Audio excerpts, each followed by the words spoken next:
Улуттук алыш күрөш боюнча эл аралык мелдеш Ноокат районунун Сахабай эс алуу багында уюштурулду. 1 май эмгекчилердин майрамына карата уюштурулган мелдешке коңшу мамлекеттен, Өзбекстандын балбандары, Тажикстандан келген спортчулар жана Кыргызстандын бардык аймактарынан келген балбандар күч сынашты.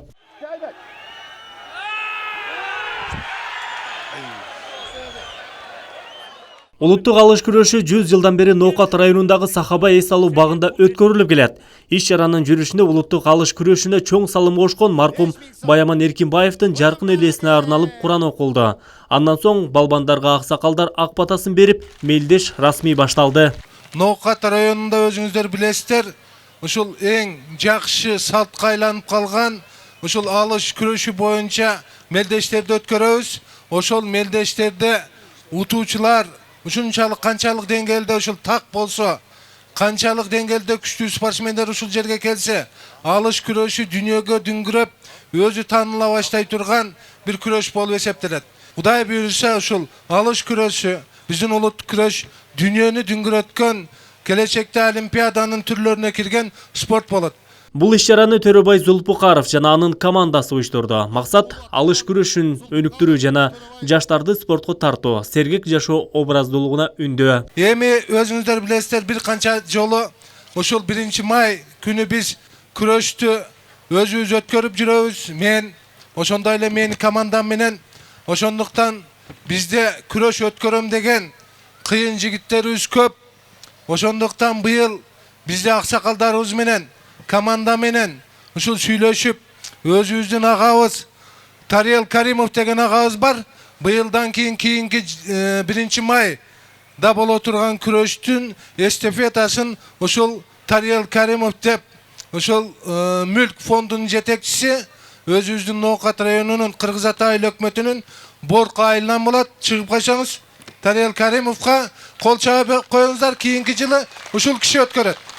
Алыш күрөш Кыргыз элинин улуттук спорттук оюндары, ал байыртадан эле Кыргыз элинин балбандарынын оюндарынын бири болуп келген. Оюн шарты боюнча оюнчулар жашына, салмагына, күчүнө жараша топтолот. Ар бир салмактык чендегилер өз-өзүнчө жаатка бөлүнөт.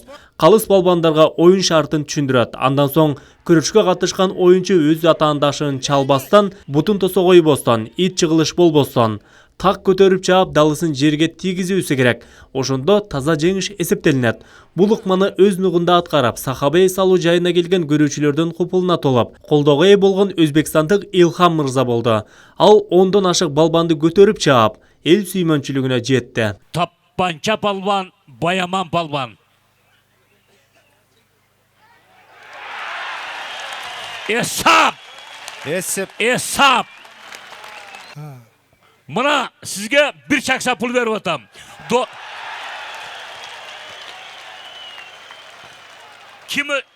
Балбандардын майдандагы күрөш шарты боюнча 10-15 минутага созулду. Күчтүү балбандар атаандашын карма арзамат жеңип, оюнду узакка созгон жок. Күрөштө жеңген оюнчуга 1 упай берилип жатты. Акырында упайы көп болгон балбан жеңүүчү болду. Бул турнирде кийинки жылы өткөрүү эстафетасын алган Тариел Каримов улуттук алыш күрөш мелдеши кылымдарга жашаарын айтты. Төрөбай Закировичтин өткөрүп жаткан эстафетасын мен өтө кубанычтуулук менен кабыл алам. Кудай буйруса кийинки жылы Алла насип кылса ушул жерде баарыбыз чогулуп, баарыңыздарды күтөбүз, ушул жерде күрөш оюнун өткөрөбүз. Бул үчүн бул күн, бул эстафета мен үчүн сыймык. Анан бул ответственный нерсе, Кудай буйруса келдирге ушул жерден жолугушалы баарыбыз. Рахмат барыңыздарга. Кыргызстандын намыс коргон Жаныбек уулу Үсөн өз кол менен Төрөбай Закирович кол чабуулар 100 000 сом. Ноокаттын колуна. Турнир 2019-жылы аймактарды өнүктүрүү жана өлкөнү санариптештирүү жылына карата уюштурулду. Ага 3 мамлекеттен 200гө чукул балбандар катышты. Ал эми мелдештин жалпы байга фонду 1 миллион сомду түздү. Адыл Акжол уулу, Элеман Акбаев, жаңылыктар.